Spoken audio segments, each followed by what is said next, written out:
Hey guys, welcome back to Jacked Fitness, where my name is Jack and I educate you about fitness. So today we're going over to 5 steps to help you avoid ACL tears. Now this isn't going to say that it's the ultimate plan to make sure an ACL tear never happens, but what it is saying is it's going to help you move in a way that keeps you at the lowest amount of risk possible for an ACL tear. What are we talking about? Well, when we're talking about the ACL, what protects it is actually whether or not you create external rotation for power through your hip or internal rotation. If you create external rotation for power, your knee is going to be in a safe, stable position for that ACL. If you create internal rotation, it's going to be in a compromised one. The easiest way to explain this is I'm going to take my fingers here, and they're going to represent your ACL. Now, when I take my knee and I externally rotate through my hip, what happens with that ACL is it gets in a nice, stable position.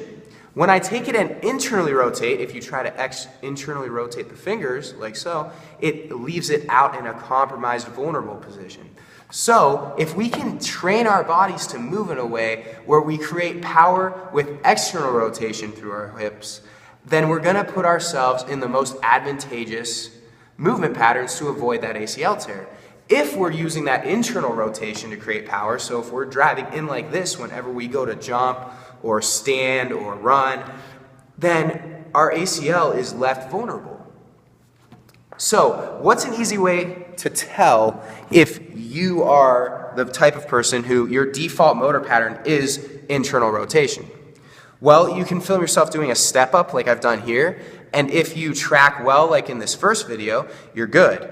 If your knee caves in easy and you're moving as fast as you can, I can't emphasize that enough, you got to move as fast as you can so that it's your default motor pattern and not something you're just trying to consciously correct. So you have to stand as fast as you can, film it in slow motion, and if your knee buckles, like in this one, you're probably someone who defaults into internal rotation to create power. So how can we correct this so that we can ultimately avoid any major setbacks in our athletic career? Check it out. Here's my 5 steps. Okay guys, so step number 1 is we want to build isometric strength. We want to establish some body awareness and just understand what it's supposed to feel like to keep yourself in that good position. You can do that with maybe these 3 exercises that you see coming up here.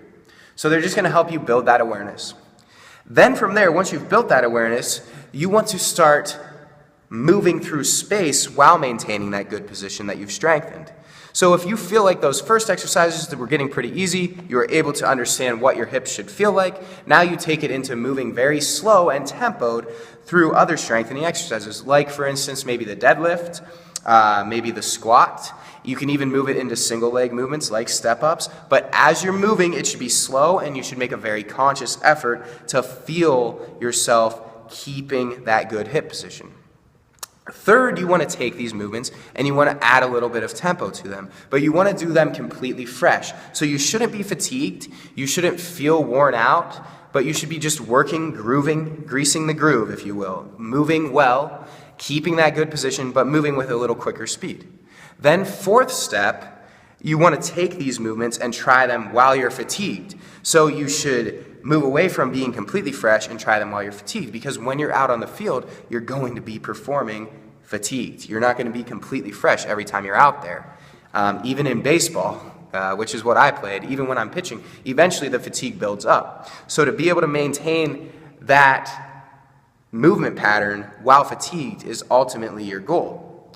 Then finally, after you've done it in a controlled environment in the gym and you've been testing it with more like strengthening movements, take it out there and do it with more just completely explosive based movements. So bounding, broad jumps, vertical jumps, things of that nature, and see if that technique holds up. If it holds up, then test it fatigued. If it holds up fatigued, then you're in a great place. So guys, there's the 5 steps. Here's a few exercises that specifically for the hip are going to help you fix that knee.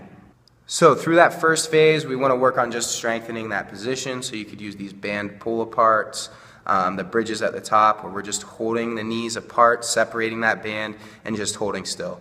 You could use these bent rows. Then as you move on, for strengthening exercises where you're moving, you could do single leg step ups. You're very conscious of what you're doing. You could do deadlifts, nice and slow, keeping those knees out the whole time. You could do squats, but once again, nice and slow tempo. Then take those movements, just add some speed to them, like I said, for step 3.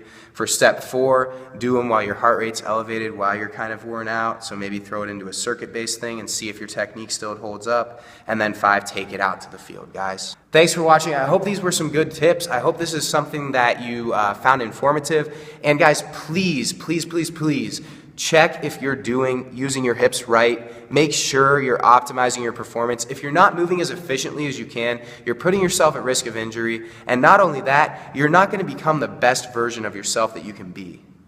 So guys, if you like the video, like down below, comment if you have any questions, and please subscribe. And until next time, guys, get jacked!